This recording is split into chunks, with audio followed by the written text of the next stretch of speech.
If you care about miles on a car, you do not care about the car itself. And quite frankly, you don't care about your money either. We're going to talk about why miles should be the last thing on your mind when shopping for a used car. What's going on, y'all? It's your boy Blackhawk Bond 007 back here with another video. If you know the vibes, hit the subscribe. If you don't bite, give me a like. That's right. Become a Blackhawk right here, right now if you like what I do. I got the latest and the greatest police chases, POV test drives, car tutorials, car news, and car reviews. Let's get into it. All right. Before we get into this, okay, let's go over some preliminary news. We are almost at 1,900 subscribers.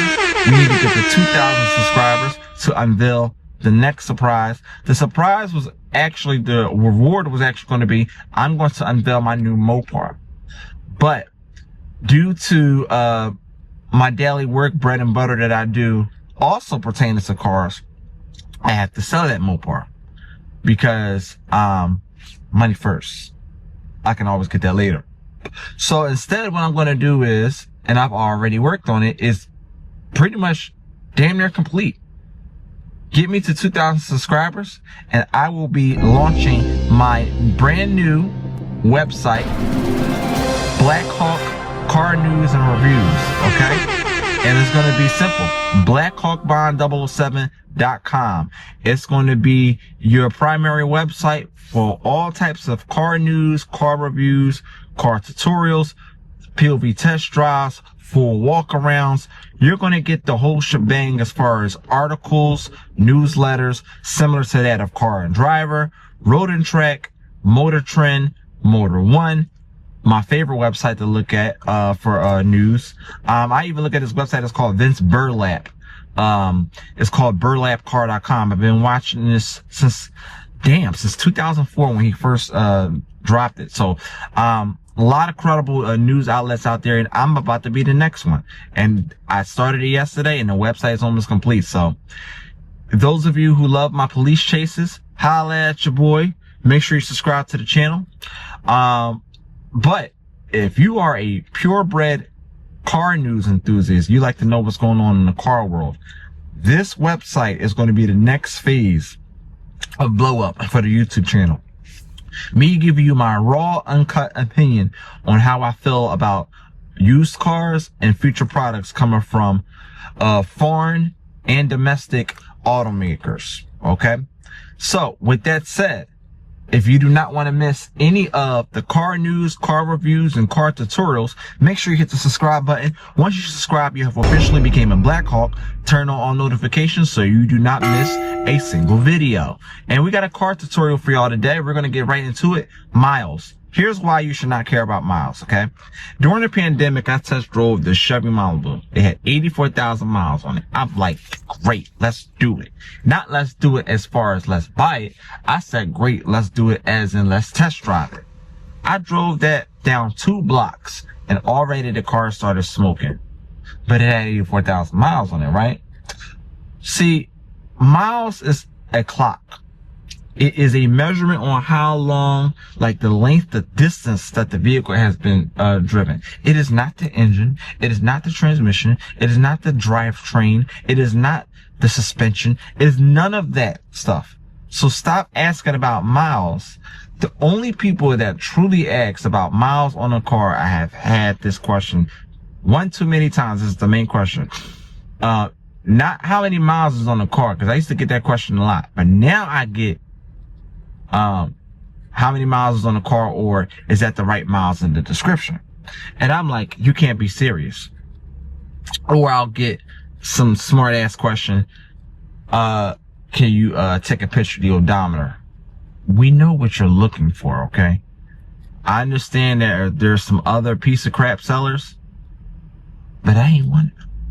So with that said, stop trying to be slick, okay? I know every question in the book, okay? I know where it's leading to. And most of those people usually ask those questions if they flip cars. So if you come across one of my listings, just know before I even speak to you, I've already looked at your seller profile. Somebody today was just like, asked about the miles. And the question that they asked was, is that the right miles under the description? I'm like, hold on one second. So I click on the profile. And in the comment section, if you disagree with any of this and have any context as to why you would ask that question as well too, go right on ahead. Let's have a conversation about it. So I go in the profile, their marketplace profile, and I asked them, I can't show you all because they're blocked already. I usually like to show you all on the screen. So they basically said, I asked them, I said, you buy and sell cars? He's like, huh? I'm like, you buy and sell cars? He's like it's something like that, something like that. So you telling me 6 previous car listings that's already marked as sold is something like that? You kind of sell cars? Get out of here with that nonsense. So I'm like, hold on one second. My boss is calling me. Click, goodbye, block. Nobody has time for that. Okay? Stop trying to play these manipulation games. Me, I am not pressed to sell a car to nobody. I'm not. Don't ask stupid questions. You know what I mean? Now, I'm going to tell you why that's not all the way a stupid question.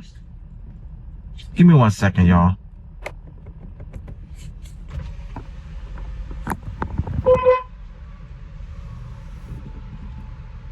What's going on? How you doing? I'm good. How are you? Be right back, y'all. See. All right, you too. Take care. You too. I ran into my old choir director from church growing up, man. It's always a sight to seeing her, man. What a beautiful person. Beautiful spirit. But anyway, back to what I was saying. So, yes, you know, you want to ask good questions. Like somebody asked me one time, and I'm trying to think, y'all. I'm really trying to think. Somebody asked a good ass question. They asked about the drivetrain. I had this Cadillac for sale, and they asked about the drivetrain. They said, is it rear wheel drive, front wheel drive, or all wheel drive? I'm like, damn, that's a good ass freaking question to ask. And I don't remember if Facebook puts that in the details if you can put the drivetrain. I don't think they have that. But you know who does have it? OfferUp. As many details as Facebook has, I don't think they have the option for you to put the drivetrain. And that's a good question to ask. So maybe we could do a full episode on like what are good questions to ask, what are stupid questions to ask. But here's why some people may disagree with the miles question. Because there are people that do rewind the miles back. Okay? There are people that do rewind the miles back. So I understand, or the miles listed in the description is not the miles that's on the dash of the car. But how do you know if the motor wasn't replaced? Some people might have put the miles that's on the motor, and that's what matters, not the damn clock. So if you are planning on buying a used car, my personal suggestion to you, in my opinion, from my personal experiences, stop asking about the miles. You're going to see them regardless. Ask specific questions, okay? And I guess I got to get into what type of questions to ask now, so we can talk about it now. Are there any immediate issues that will make that car not start? Are there any immediate issues that will make that car cut off? Are there any immediate issues that will make that car overheat? Okay? Is there any possible chance of a transmission failure or slip? Sounds, feels, and smells. If it doesn't sound right, don't buy it. If it don't feel right, don't buy it. And if it don't smell right, definitely don't buy it. Like if you smell fluid or antifreeze, like you can smell that stuff. Yeah. If you see some type of leakage or whatever the case may be, fine. Check engine light, no problem. Plug, the car's not sick. It doesn't have cancer. Plug the thing up. Plug that OBD2 scanner up underneath the driver dash and see what the codes are. It may not be that much. You know what I mean? Like this one, for example, needs a thermostat. That doesn't mean that the car overheats. If I'm not mistaken, if it's running lean, I could ask Siri. Let's just put it in elementary terms. The thermostat, the temperature gauge is running close to cold. This means that the thermostat is staying in an open position, allowing too much air in there. So it keeps it too cool. So you would rather it be open though than to be closed, because then it would be stuck in the closed position running hot. So that's a blessing. So I didn't get the thermostat. I got the thermostat housing. So, yeah. And I got an aluminum one too. A lot of these automakers, they build plastic parts, and, you know, so that's something you want to ask. You want to ask questions about that. You want to ask about the structure of the vehicle. You want to ask about, you know, like the things that'll get you point A to point B. You're going to have to spend some money into the car. That's just the bottom line. Sometimes you get lucky where you don't have to do nothing, but it's very rare. Especially at a lot of people's price points where they're trying to spend $1,500, $2,000, even $2,500. It really depends on that car. You're still going to spend a couple dollars. You still may have to get an oil change. They be like, yeah, I just got an oil change. I never in the history of buying cars. I don't care if you got the motherfucking oil change yesterday. I am getting that oil changed tomorrow. If I buy that car, I'm planning on keeping it. So, you know, I don't care about the miles on the notion that the miles could be low and the car could still run like crap. Somebody was on the phone one time and they said they was trying to get rid of the Nissan Versa. They still had money to like find a car, but they wasn't trying to wait to sell their Versa to get it. That's how bad they needed the car. They're like, look, this car's on death row with the transmission. Nissan CVT transmission. 80-something thousand miles. Transmission's already gone. You know what I mean? So like, what does miles mean? I could have took that same car, sold it to somebody, 80-something thousand original miles, and you would just bought it because, oh, the car got low miles. And you won't ask another question. You understand what I'm saying? So, this is why I'm here. I'm here to educate you on the things that you should not be asking. Miles is the last thing that should be on your mind because it's just a clock. And if you care about miles so bad, don't buy a Toyota. Don't buy a Honda. Because somebody's going to sell you a Honda or a Toyota that got 300,000 miles. Y'all care about Toyotas and Hondas so bad. Then when you see that it has over 200,000 miles, now you're starting to be concerned, like you don't want the car anymore. But I thought you wanted Toyota because they last. That's the whole point of having a 200,000 to 300,000 mile Toyota, because they freaking last. Yes. So you're oxymoroning your own questions. I said, wait a minute. Yes, I made up my own word just now. You are oxymoroning your own questions. Don't ask about miles on a Toyota. You know what I mean? Don't want a Toyota or a Honda because in your mindset, they last a long time. Then when I say 200,000 miles, you're not ready to take that Toyota that already lasted, that's still on the road. Oh, it's due to break. What's due to break down? I thought you said Toyotas lasted or Hondas lasted. Yes. Don't ask about the miles. You know what I mean? Unless you're flipping cars. Now, if you're trying to flip a car and sell it to another person, you're trying to sell it to this for this high ass surcharge that I would never sell to a customer, because that's just crazy, bro. Like, I don't understand, you know, why y'all want to sell on the street for a price, same price the dealership selling. You know why they sell for those high prices? Because they got to make a massive profit. They got to pay taxes on those cars. They got to pay taxes on the business. They got to pay taxes on the property. They got so much taxes off the wilds that they got to pay. So they're going to be more than covered off of like 10 transactions. You know what I mean? Like, tags, dock fees. This is why they charge destination. You know what I mean?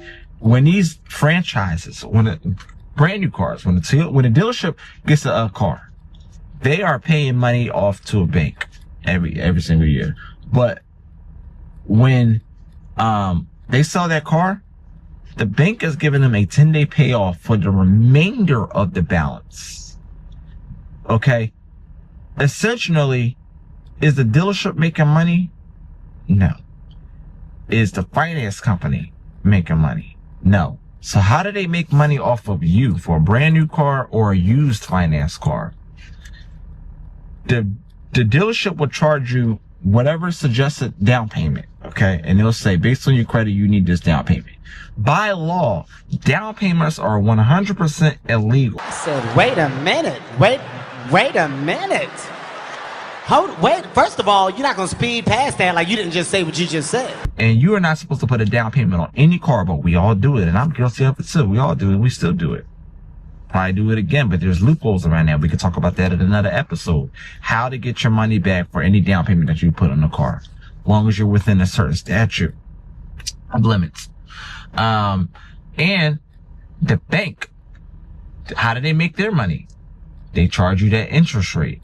Banks do not like when you pay your car loan off early because they're not making any money on that. Okay? This is how they charge you.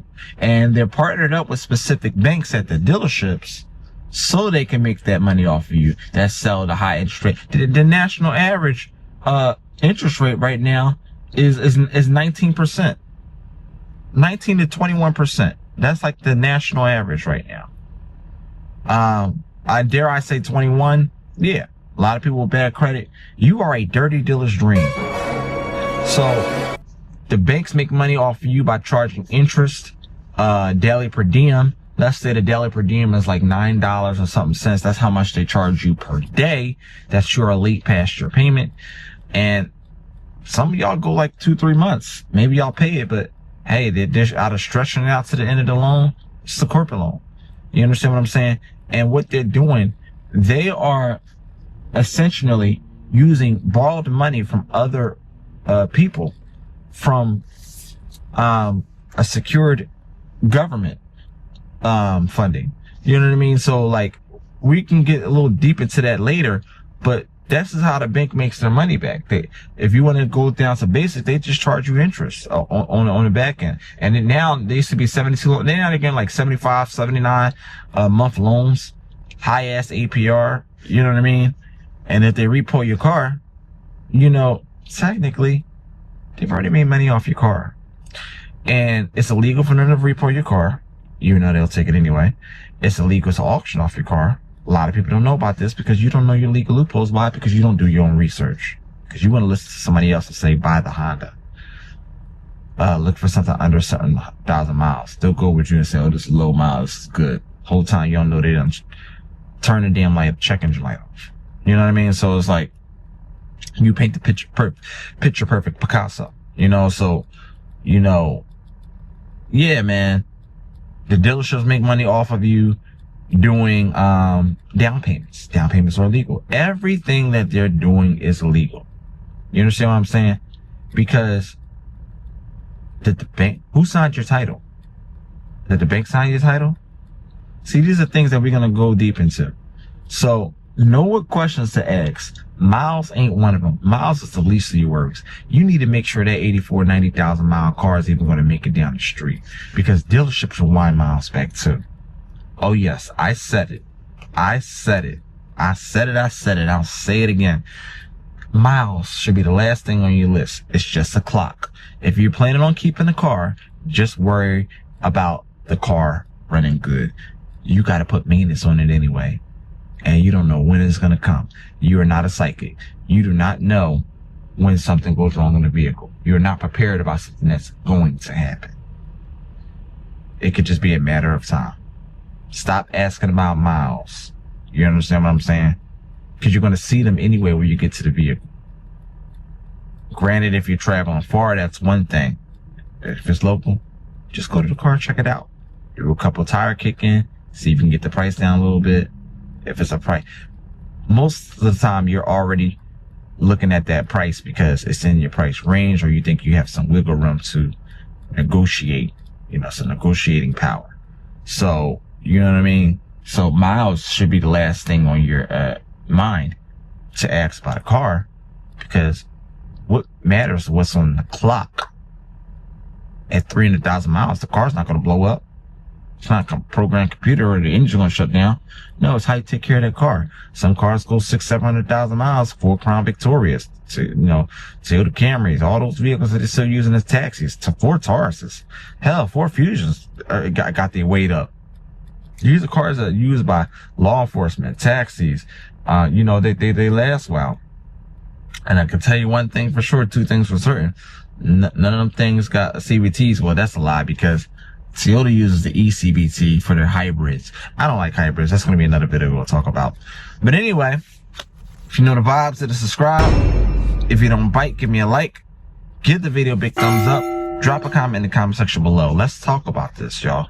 Let's have a conversation about why miles is important to you and why it should not be important to you. And sellers don't like to see videos like this, and I don't give a damn. You know why? Because they'll sell you the clock. What they won't sell you is the mechanics of that car. We're going to talk about this in the comment section. Let's have a conversation on this. Why miles is important and why miles should not be important.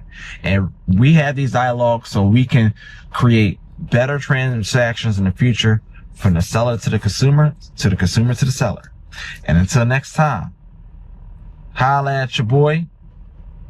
Get me to 2,000 subscribers. I'm going to launch my new website. We're going to be doing car news and car reviews, automaker news. Everything is going to be on the website. Everything non-police chase related is going to be on the website. Automaker news, POV test drives, car tutorials, everything you need to know. All your automotive news that you're going to need is going to be on this website. From Mopar to non-Mopar, everything. Every automaker, old, new, incoming, future products, everything is going to be on there. So until next time, holla at your boy. I'll see y'all on the next video. Kind of makes me wonder why the hell so many people are trying to tell me to slow down. Seems like motherfuckers should be shutting the hell up and enjoying the show.